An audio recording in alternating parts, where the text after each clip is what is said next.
Welcome to the Consultancy Edge. I'm your host, Matt Hodkinson, and in this episode, I'm speaking with Leon Gordon of Onyx Data. We had a fascinating chat, starting with his journey from being a professional footballer with Wycombe Wanderers to a consultancy leader in the data and AI space. We discussed the importance of personal brand in his own lead generation journey, the importance of partnerships and how they can set you on a new trajectory in your consultancy, and much, much more. Let's dive right in.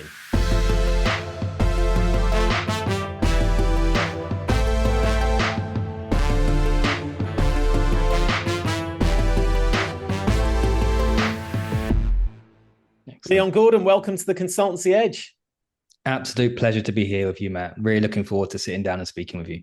Fantastic. We've known each other for a while, and I know that we've interviewed on this podcast a lot of people at various kind of stages of their journey. And I know for you, you always seem to be with that sort of startup mindset and, keeping yourself at the forefront of what's going on in the consultancy space. But first off, tell us about how you emerged into the world of consultancy. Your early beginnings weren't in the sector, were they? No, absolutely not. So I don't know where you want me to start in the timeline, how far you want me to go back, or whether you just want me to focus on actually the transition into consultancy in the early years. Well, I know that people will be interested to know about your early roots in football and how that relates perhaps to your onward journey in consulting.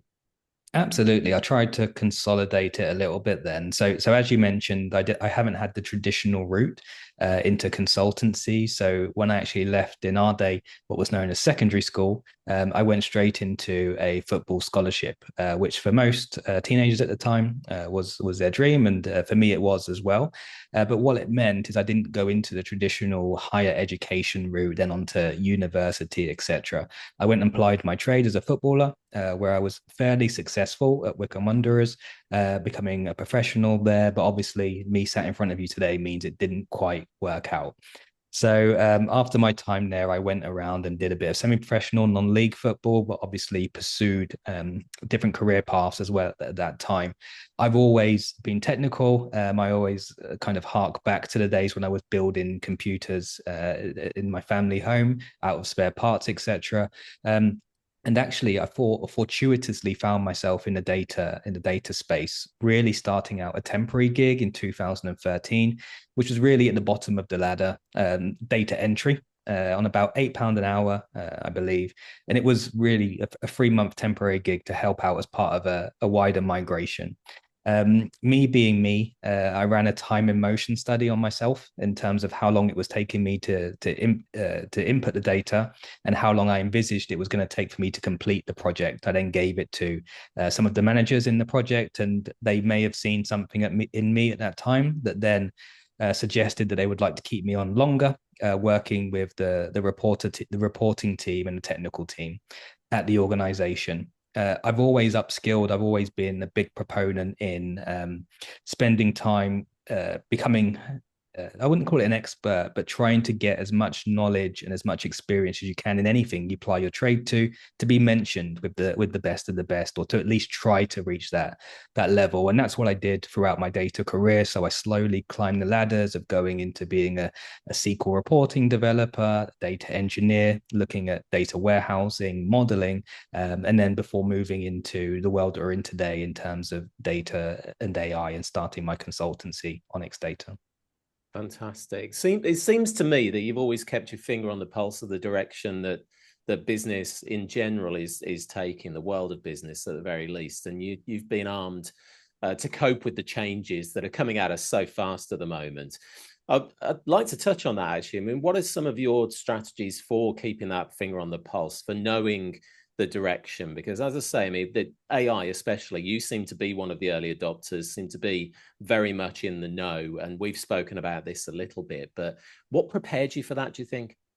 I mean, at heart, I'm a technical geek, right? So anytime there's anything that comes out, which is a new technology, a new way of working, etc., my heart is all over it. So I enjoy being at the forefront of these technologies and seeing what's coming next. So that's part of that. Now, just having that is great, but understanding how this applies to a business is probably one of my superpowers, because I've been at every single rung of the ladder within a business in the data and AI space, as I mentioned, starting at the bottom and working myself up to the executive level. So I understand how to drive value at each of these different steps of the business pyramid, and then I also understand how to prove these concepts very quickly to then turn them into much larger projects to drive value for the organization. So I know consultancies say this all the time, but we actually prove out the fact that we're not here just to give you a 3,000-page document at the end of our project. It's about driving value quickly, proving the value so we can get stakeholder engagement outside of just our obviously our champion, so to speak, in the business, and then turning this into a much larger project that then scales that value and provides the transformation that's required. Yeah, that's wonderful. I'm so glad, because there's a bad rap that consultancies get at the moment for producing fancy slides, and that's the real value in everything that we offer. Um, as well, Leon, I mean, I want to touch on how you created a consultancy from this and what the motivation was. I think it's fair to say that most consultancy leaders had a passion for something. In your case, technology, of course, and geeking out on it, to use your terminology. But what is it that convinced you that consultancy was the best model and something to push forward with? So I think this comes down to my personality. So I'm always somebody that gets to the next plateau or goal, so to speak, and then goes above that. So in my earlier technical days, I was what's known as in the UK as a contractor or freelance resource. And so with that, it's great. It gives you the autonomy to kind of own your own, limited, and understand how a business structure works. But you're always constrained by obviously the amount of time you have available. You tend to bill by the hour or by the day. And so your rate can go so high, but your earning potential can obviously only go so high as well. And I feel that what I was seeing in various industries was the need to understand data and artificial intelligence, not just as a technology, but as I've mentioned, how to apply this to a business to drive value. And so what I understood was I can't do this alone. So I needed to build out a consulting team and an organization that could partner with other external B2B organizations and really drive this value. So our goal really is to try to bring data maturity, AI maturity, and understanding to every business in the small medium space that can drive value from it. Yeah, I love that, and big up to all the contractors out there, because that's how I cut my teeth in the sector as well. Um, but I mean, touching on that, I mean, how you used to swap time for money, effectively what a contractor does, and as you said, there's a ceiling on how much you can earn from that, and we're seeing more and more consultancies putting a higher emphasis on getting away from that, productizing perhaps their offerings as well to communicate greater value and not tying it to the number of hours that are attributed. But we still see a lot of consultancies that are operating as a body shop or resourcing model. So have you been able to nail that productization, do you feel? How have you been able to amplify the value that you and your people provide when you are working with clients? Yeah, I mean, there's no two ways around it. Consultancy is hard. Being a sole founder in a bootstrap consultancy is doubly, triply hard. So you're always looking at different routes to drive value for your client, for your customer, and as anybody that's a business leader in this space knows, cash flow is king. So you're always trying to optimize cash flow, looking for new opportunities from a marketing perspective, as I know that you know too well, Matt. And so I would say that it's a very tricky one to answer for every organization. I think that if we in the future, and we do look for opportunities for this, if we stumble on a product that we feel we can build out in a particular niche that drives the correct value, it's something that we will go towards. But in this space, building a product, whilst AI and other technologies have made proof of concepting these type of solutions a lot more rapid. actually delivering on, iterating on, supporting, marketing this type of solution is fairly difficult, fairly complex, and fairly costly, especially if you get it wrong. So for us at the moment, we really focus on driving as much value in an engagement within our existing frameworks as possible for the customer, which hopefully results in repeat business, referrals, etc., whilst we look to identify potential other opportunities in the market. Wonderful. And you mentioned the importance of marketing there. One thing that's really impressed me about your journey is that you fully embraced this idea of being a personal brand in your business. And I know that you are a subject matter expert recognized through the Microsoft partner network as well. You spoke at the AI Summit in London this year as well. And I know that you've spoken internationally on a number of topics. How important has that personal brand been to the growth of Onyx Data? And how, and this is a common question that we get faced all the time, how do you reconcile the personal brand versus company brand and incorporating value in the company when you are the face of the business? Absolutely. So I believe it's, at least for my journey, it's been integral, and it can be both a gift and a curse, as you kind of alluded to at the end of the question there. It means that I am heavily integrated into the branding of our organization, or the organization is heavily integrated into my personal branding, whichever way you want to look at it. So generally, it means from a marketing perspective, I tend to become, or at least for us, the biggest lead generation magnet that we have for the organization, which again, as we start to scale, becomes a sticking point. So myself being a big proponent of digital marketing in this day and age, and really using all of the assets available to us out there, social media, email marketing, etc., etc. I've really looked at this over the course of our time at Onyx in terms of how we can move away from this model, how we can put in place frameworks, again, use metrics to drive what is and what isn't working, whilst always maintaining my personal brand. I think that whatever happens in the future, it's best to have one, because as I know, Matt, I actually left Onyx 2 years ago. I was headhunted to join the leadership team of a much larger global consultancy. One of the reasons behind this is the kind of the quick growth we had at Onyx, but also my personal brand and what I was able to achieve using that. That didn't work out for me for multiple reasons, which brought me back to Onyx. Now, the first thing we did was rebrand Onyx at that moment in time, start to get all of our different social media and digital marketing in place, and also my own personal branding marketing in place to start to redrive business and traffic towards Onyx Data. So I would say that personal branding today's day and age is everything. I would also say that I was fairly fortunate that I was a bit ahead of the curve in regards. It's a bit more what's the word I want to look, saturated today to kind of rise above.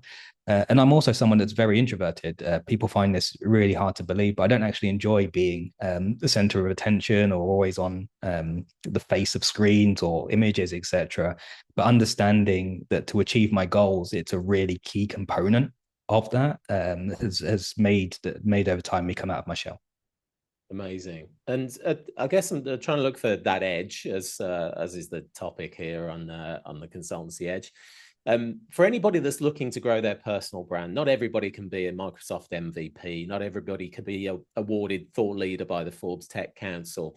Where would you advise people kind of start when they're building their own personal brand and starting to use that as a credible lead generator for their own consultancy? Absolutely. Great question. I would say start exactly where I started. So I didn't always have these accolades at the beginning. I didn't always have the following base that we have today. So what I started with was with a passion of sharing my technical journey. So I started off contributing a lot more technically than I do in today's day and age, doing walkthroughs, building out communities of like-minded people that could come together and learn from each other, because I think that's the easiest way to accelerate learning, is to do it within groups and within communities.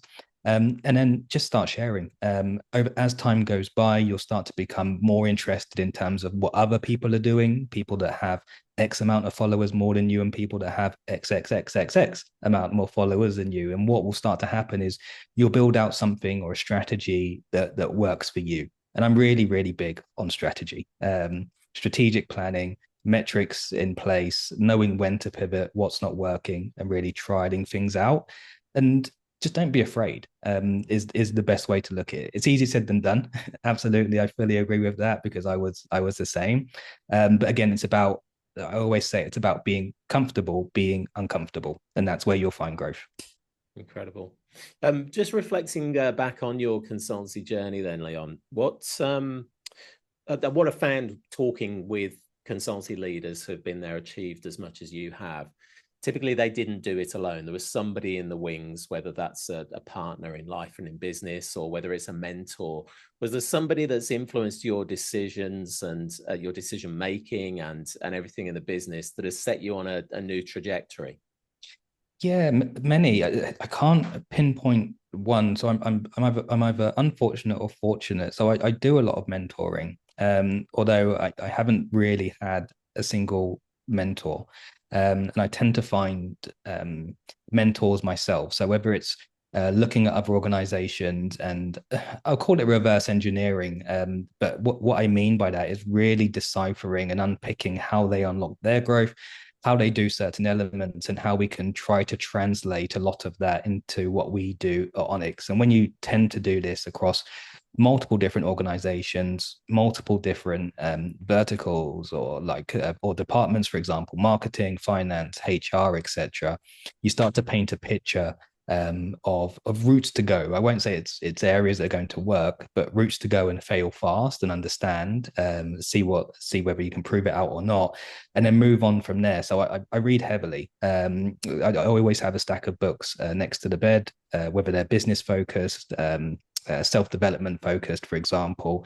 I also, as you know, outside of this, have joined multiple different business networks, etc. Some which have been fantastic, others which probably haven't been as good for my business. So I would say, to kind of wrap that up, it's not really a single point or a single person. It's multiple streams of continuous learning, continuous testing, continuous striving to kind of get better, I guess.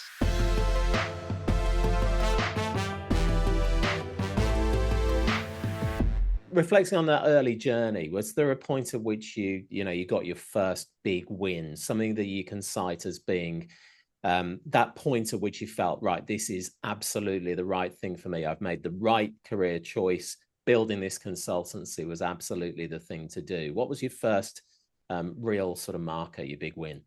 Yeah, absolutely. I think that the first one came probably before building Onyx as a consultancy. So I was a perm employee. I always thought you have to have all of these accolades I have today from like Microsoft. You have to be the best of the best technically to do what contractors do. I was working at one engagement, and the contractor said to me, "What are you doing? You're so good at what you do. Why are you in a permanent role when you could be out here contracting?" And this kind of blew my mind, because I thought, actually, now I'm about 5 years away from being the best of the best to be able to go out and contract and consult. And so I used that to take a risk, a leap of faith, and go into the contract world. And really what that did is propelled me, allowed me to upskill, definitely, by seeing so many different environments, so many different development scenarios, so many different business problems, to then incubate and then put together the thought process for building out the consultancy at Onyx Data. Now, the most pivotal point we've had at Onyx Data is probably a couple. One, seeing businesses flourish from the solutions that we've been able to put in place, and two is building an organization that people want to come and work at. We get inundated with people all over the globe, that when they are looking for their next opportunity, they reach out to us via our careers page, which is great. Obviously, we can't accommodate everybody for roles. We wish we could, and we're in that position, but that's been a really good thing to see as well. Talent is one of those things that a lot of consultancies struggle with, attracting the right talent and obviously selection. in what is an incredibly competitive space. It tends to be the case that the power resides with the candidate a lot of the time, whatever the market shifts that might be happening. So how do you feel that you have made yourself such an attractive employer brand, Leon? I guess this kind of goes back around to the personal branding, right? So my network is fairly extensive of people in similar scenarios or industry leaders to myself. So, for example, at Microsoft MVPs, people that contribute vastly in the space that have been and seen large environments from organizations that I've worked with as well, and contributing so much over social media showcases to people what we are doing, how we're achieving it, and I wouldn't say it magnetizes people to us, but it makes people aware, and those people that are interested will reach out and want to be a part of that journey. I wonder, as we reflect on success, as we reflect on consultancy leaders striving for those big wins and success in business, I wonder what's your definition of success? What is it that you're striving for? What pulls you on? What's your North Star, I guess, for yourself and for Onyx Data? Really, really great questions. We have obviously metrics that we use to guide success, and some of those are, for example, NPS scores and customer feedback, etc. Others are obviously financially based, and so I think for me, we have a big goal to become multi-regional from an office perspective. We already are with clients, which was a goal that we achieved ahead of expectations, which was a beautiful thing. And so one of our next goals is now to have a multi-regional company and then to expand ahead of that. I look back, especially for somebody with my sort of history, there aren't many people that I can look left and right to in our space in the UK. That have come from a similar background and are trying to achieve the same goal. So it makes every day a bit more successful. But I'm in a position where I don't really count the previous successes. It's always okay. What's next? Where do we go after that? So even if we do achieve the multi-regional aspect, we've already got a stack of goals to hit after that. And one thing I haven't touched on, Matt, that I will just kind of slip in here if I can, is one of the reasons of there not being many people of me like me in the similar space is another big reason why communities are a big part of our goal. So we have two communities that have over about 30,000 members. There may be some duplication between the two, but they both equate to about 30,000 members. And these are free communities that either look at getting people into data and, like I said, really coming together and learning together, which is the Data DNA community, again, a global space. And then we have another one, which is the Microsoft Fabric UK user group, which again looks at getting people involved in Microsoft technologies and going from zero knowledge to intermediate to expert level as well. That's wonderful, and I know that you've been a great champion for accessibility, diversity, and equality as well in the workplace and in consultancy. And you've seen some sort of problematic issues with generative AI, which is, of course, your big topic in terms of the results that it produces. Just talk about that, if you will, at the moment, and how the sort of marrying of diversity and equality in business and in technology is coming to the fore and showing itself. Yeah, it's a really really interesting topic, and I could easily spend the next 30 minutes talking about this, but I'll try not to. So I'll try to consolidate into 2 points. And in my opinion, Gen AI has probably been one of the biggest technological advancements. Well, it has been since post COVID, in my for my opinion. The reason being is because of adoption. So we had this technology, albeit not as performant previously. What we didn't have was it in a wrapper like ChatGPT that gave you an interface where our grandparents, nieces, nephews, children, etc., could all interact with this beautiful technology, which drove mass adoption. What we've also seen is mass investment. All of the big organizations across the globe have invested heavily in this technology and enabling it. So we expect this to continue over time and to continue to grow. Now, the pros for this is for people like ourselves, we can now compete to a certain degree with much larger organizations. We don't always have the budget to go and hire X amount of people, etc. And AI in this guise has become a massive enabler. So it's leveled the playing field from that perspective. Now, what it hasn't done, and some of the cons to this approach is, like you've mentioned, the biases that are baked into these technologies.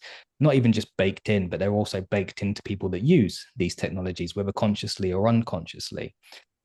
Diversification of where the training data from used to train initial models is actually being utilized. For those that don't know, it happens in very poor regions of North Africa and Africa, for example, and the ramifications that come with that. Sustainability issues in being able to power this type of technology moving forward, and that's without going into legislations that don't exist, at least to a good global extent around these technologies. And that's because of that mass explosion as well. So I think there's so many positives in this space, but there's also so many negatives that we kind of need to get to a bit of a guardrailed and kind of unified approach with these technologies. But with that being the case, it's going nowhere, and I would definitely quite enthusiastically suggest that everybody that hasn't already at least try to understand it, understand what's achievable, what isn't achievable, and potentially try to solve some business problems with it to at least to do that. Yeah, and I mean, I was going to ask the question, do you see things improving? It sounds like things are a bit of a standstill now, but do you see any sort of new products, new projects, new wrappers coming to market that are improving that are focused on? Because I think everybody's awareness is around Chat GPT. There might be a bit of Copilot usage for the Microsoft gang as well. But from your perspective, is there anything that we should be aware of to improve our experience and the outputs of what we're getting? Yeah, I mean, I won't. I'll avoid getting too technical on this type of walkthrough. And what I'll say is that bubbling beneath the commercial surface are many different optimizations happening, whether it's performance, sizing, sustainability, etc. What's also happening is the collaboration of Gen AI with other technologies, and this is the direction that I see us getting the most amount of traction in the near future. So, for example, robotics, robotic assistants, etc., that have generative AI baked into it that can actually handle tasks, communicate, etc. And so it's going to be there's going to be many spaces that become disrupted, or I should say that will continue to be disrupted by this type of technology. But again, what you have to do is it's here to stay. Things are going to change over time from a legislation perspective. They may improve, they may get worse. We don't know the answers to that just yet. But we can see that based on heavy adoption, heavy investment, it's only going to continue to go on a upwards trajectory in terms of the technology itself. And it's about understanding how you can be at the forefront and use it as an enabler rather than a disabler. And again, for business leaders, it's about taking everybody on that journey as well and being transparent with that approach, because there are lots of there's a lot of fear mongering that revolves around it as well. Yeah, I was just going to say, talk of robotics, and we're recording this at a time that comes just after Elon has launched the latest sort of robotic assistance that it seems like is lifted straight out of the movie I, Robot, which was probably the most damaging and scary movie from a technology perspective in many years. But for those who might be scared of AI, I did want to have this conversation with you especially, because a lot of consultancies are trying to figure it out. Is it something to be wary of? Is it a consultancy replacement in some instances? Could it be that clients will see that perhaps they can get the same level of insights and assistance as they would get from a consultancy in some arenas? Or is it a massive opportunity for consultancies through adoption, through leverage? What do you see as the landscape there? I think it's a combination of all of those aspects. I would suggest that if you're a consultancy that's driving real, true value for the organization you're working with, it would be very difficult to replace you with AI. If you're somebody, as we've mentioned previously, that churns out slide decks and recommendations, for example, I would suggest it might be the opposite end of the scale in terms of being replaced by AI. again, for organizations, it's a key opportunity. And I don't have the stats in front of me now, but one of the biggest stats that came out of this Gen AI wave for me is how much more productive, efficient, and the quality of work that you can enable your team to have when you partner them with this type of technology. So again, for organizations, that could be a fantastic approach there. And outside of AI, Leon, what sort of trends, what opportunities? Because you do keep your finger on the pulse, not just in the world of generative generative AI, easy for me to say. Anyway, what else do you see coming and disrupting in the consultancy space, perhaps being an enabler and just otherwise kind of changing the direction of consultancy? Yeah, really interesting. And I think we probably touched on this briefly before we started today's session. The economy, really, global economy is. Well, I won't labor the point. Different areas of the globe are suffering and thriving in different areas of their economy currently. So with there being multiple drivers out there, you have to be able to look at markets and understand when it's time to enter, when it's time to exit, and how you can potentially diversify your offerings as well. For us, partnership's been amazing. It's something that we really looked at to key into, and I also highlighted a few key areas that we're looking or that we are operating in those spaces and looking to evolve in those spaces as well. So, really, as you mentioned, it's about keeping your finger on multiple pulses, not just technology, economy, what's business is doing, et cetera, et cetera. There's no one way to answer this, unfortunately, because it's different for every consultancy out there, but that's the approach that we take.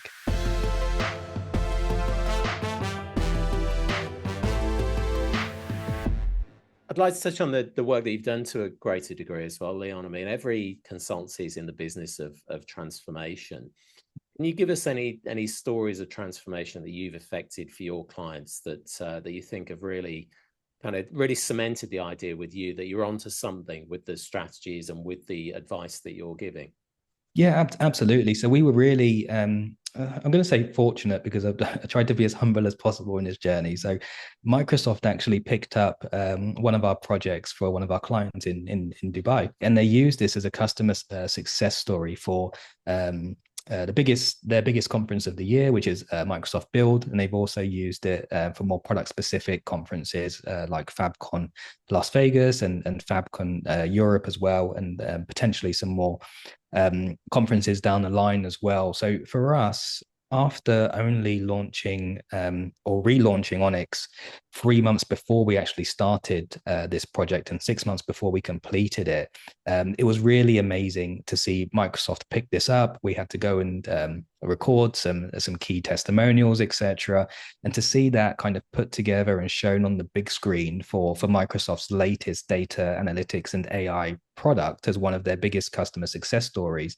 was absolutely amazing. We worked alongside Microsoft. We worked alongside the SpaceX company Starlink as part of that delivery, and also our client that we continue to work alongside, Elcom, who work in the marine industry, providing navigational systems to yacht and ship vessels, and also resell Starlink devices globally.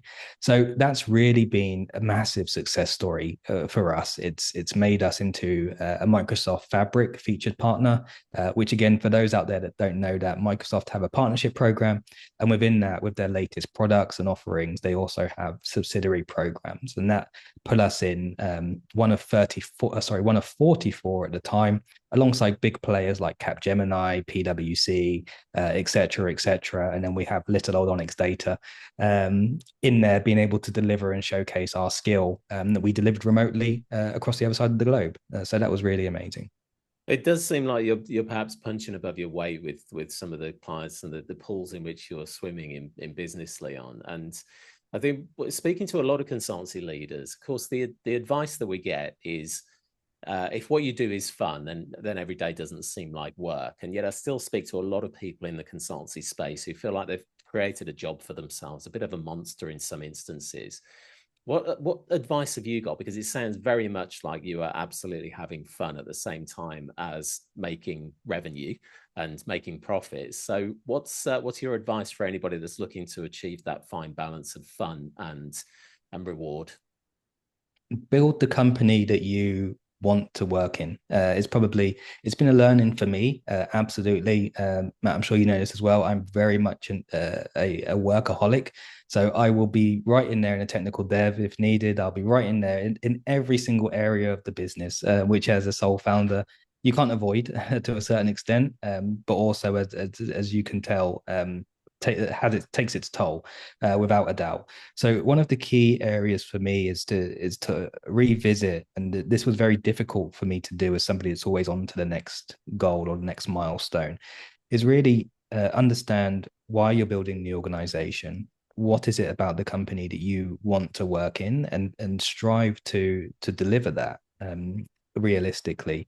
It's like you said, I don't think we are punching above our weight. I think that the expertise and the skill set that we have puts us into a category where we can deliver more value in less time than a lot of the big players.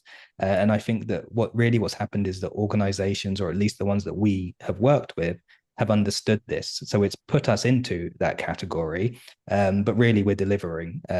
So I would say we're punching where we should be, but maybe not with everything that comes with being one of those, all of the benefits and all of the negatives that comes with being one of those bigger consultancies.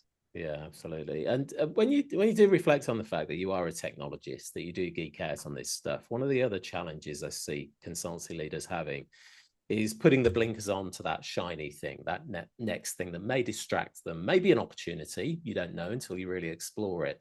But there are so many new things coming at us from various different directions. Inspiration as we scroll through LinkedIn and other social media that might be vying for our attention and take us off topic. How do you put the blinkers on to what's important in business? What mechanisms have you got for that? Again, building out, you hit the nail on the head with the word you used in terms of mechanism.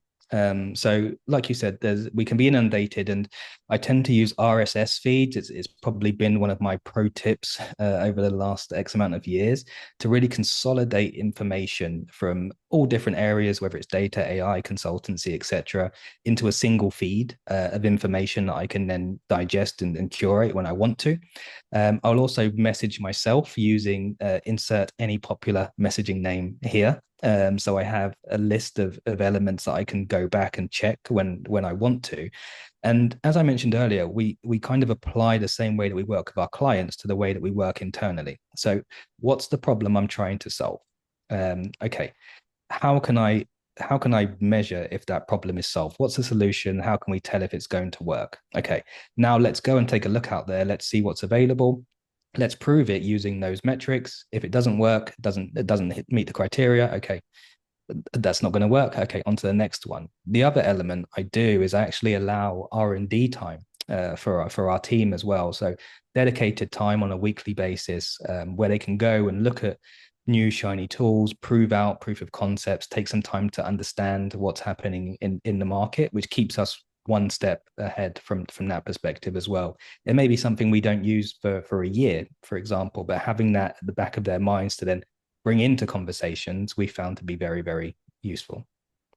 Well, I didn't think in 2024 we'd be talking about RSS feeds as the next big thing, but there we have Oh, it. for me, they're a godsend. Wonderful. I love that. Pro tip.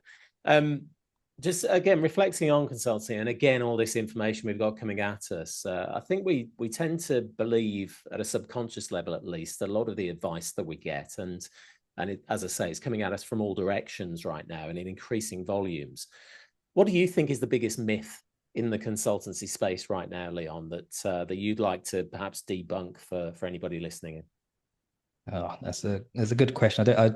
I'm trying to figure out the best approach to take to that, and I'll probably circle back around because it's front of mind in terms of when you mentioned being in there with the bigger organizations or punching above our weight, and I think that that's probably a great myth in the fact that you have to have this beautiful office in, I don't know, Regent Street in London. You have to have 100 plus consultants to go and actually deliver these type of projects. We're in a new world now where organizations want to deliver at pace. like you mentioned earlier, go down the resource augmentation routes or bring on board expertise really with business solutions, prove out new technology, for example, and they're happy to do this, or at least some of the organizations that we work with are happy to do this remotely because they believe in our expertise and they believe that we can deliver utilizing that. What we saw during COVID was infrastructure enhancements and improvements that have enabled this era now for that to happen. And so I'd say the biggest myth, or at least for us, one of our benefits by avoiding this biggest myth is not having that huge office space, using an associate model, which means we can spin up teams of really expertise, resource at will, so to speak, for these organizations, and not holding on to having to have 70 plus in-house consultants, for example. Yeah, and that associate model is becoming increasingly popular, of course, as is the kind of rise of the boutique consultancy against the big four, the big six, however you want to refer to them. But I wonder, what tips have you got for maintaining that bench of associates? Because of course, as we know, there's marrying the demand with the availability of the top talent. What are some of the tips or pro tips that you've got around that specifically? Absolutely. I can only speak from our experience and where we are in the market. As I mentioned, my personal brand has given me a very large network of trusted consultants and experts that I can then speak with and obviously bring on board when needed. Because as you've mentioned, not everybody is always going to be available, as that's why it's good to have a couple or multiple to speak with. Outside of that, having a trusted network of recruiters as well. People that you can go to last minute or early hours of the morning with a requirement and know that it's going to be fulfilled with a good leading resource very quickly.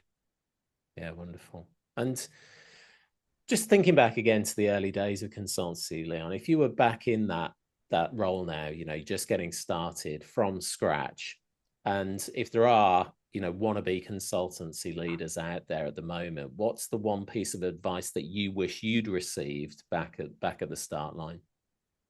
Narrow the focus. So I guess there's a couple of areas I probably would do differently and some that I might not do differently. We'll wait to see how that pans out in the next few years. So the one would be focus on onboarding your client. So the website, everything else can come, all of the nice fancy stuff can come later. Focus on solving an issue for a client, proving the value and then looking to expand your offering at that organization. Then look at the branding aspects, how you put yourself out there to then onboard more work from that perspective. Also, I would have partnered a lot earlier. So I would have gone down the partnership route, like our partnership with Microsoft, for example, a lot earlier in the process. And I would probably recommend to look at having a co-founder. Now, this might sound very strange coming from me, but it's very difficult it's not very difficult to build a business as a sole founder. It becomes very difficult to grow and scale as a sole founder. So I think that looking back, I probably would fold in a co-founder. But I'm hoping that in a year's time, if you ask me that again, I'll say no. It's the best decision I ever made was to sole found and bootstrap. So it's not on your current list of things to solve to bring on a co-founder retrospectively at this point in your journey. No, absolutely not. One of the elements I've adhered to at Onyx is that I want to build it, scale it in my way, and drive value in my way. This is one of the main reasons that led me to leave the larger consultancy that I was headhunted for. I was brought in because of how I'd been able to grow and scale Onyx in a relatively short period of time. And because there was a much larger leadership team, I believe there was 8 of us, my voice became very small. The company was already very mature in terms of being around for 10 years. So there were lots of elements in flight that it was very difficult for me to put the stamp on why I was brought to that organization. And so I don't like working in that scenario. And I will do everything for Onyx to try to maintain at least my vision until it gets to a point where that's either untenable or where we can see the growth in onboarding others. Yeah, there's certainly value in that sort of autonomy that comes with that for sure. And you mentioned partnerships in amongst all of that. And I know, again, no consultancies that have made partnerships work to a great degree. And that has been a real sort of catapult to their growth.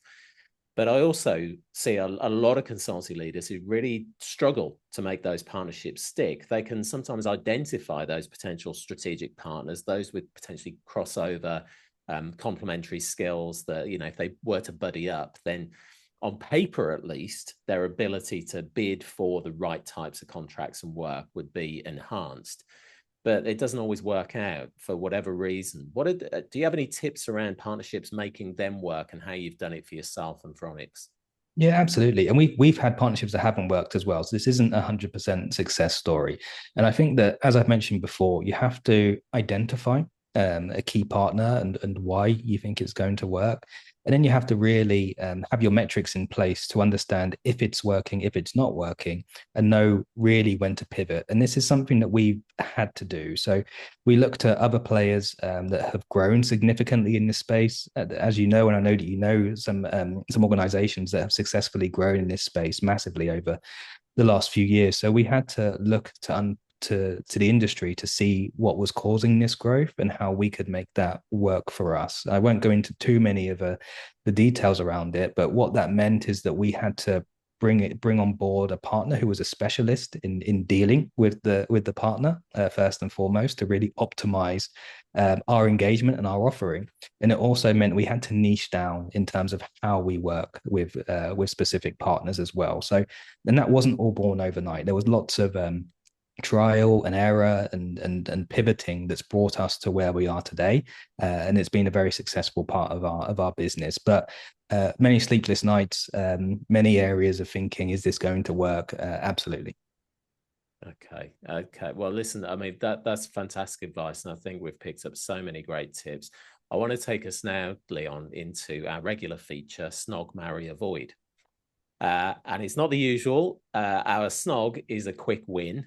So what's one quick win in consulting that everybody should know about? The Marry is what's an essential, one tool, a strategy or practice that you couldn't live without. And Avoid, what would you absolutely ditch as quickly as possible from your consultancy? So let's start with the Snog. What is a quick win that you would recommend to people to help them to achieve more growth more quickly? Partnerships when done correctly. Okay, fantastic. Nice, to the point. And Marry, what is one essential that you absolutely couldn't live without, whether that's a tool, a strategy, a practice that has projected you forwards? Artificial intelligence and data. And I'm taking this as a lightning round here, Matt. So it's really sharp, Yeah, succinct. no, that's great, because I know AI, you could probably talk again for another 30 minutes to an hour and maybe even more.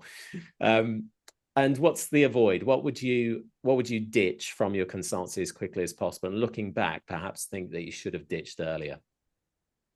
Um, it's a really tough one to pinpoint one, and so I'll come at it from the other angle. Ditch everything that doesn't drive client growth or client acquisition or client value.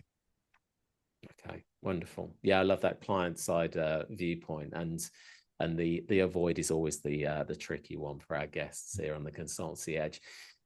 Leon, I've learned so much, and I know that anybody listening in will have got some inspiration, some ideas, and some really practical ideas for pushing forward in their own consultancy. Thanks so much for joining us today. Absolute pleasure. Thank you very much for having me.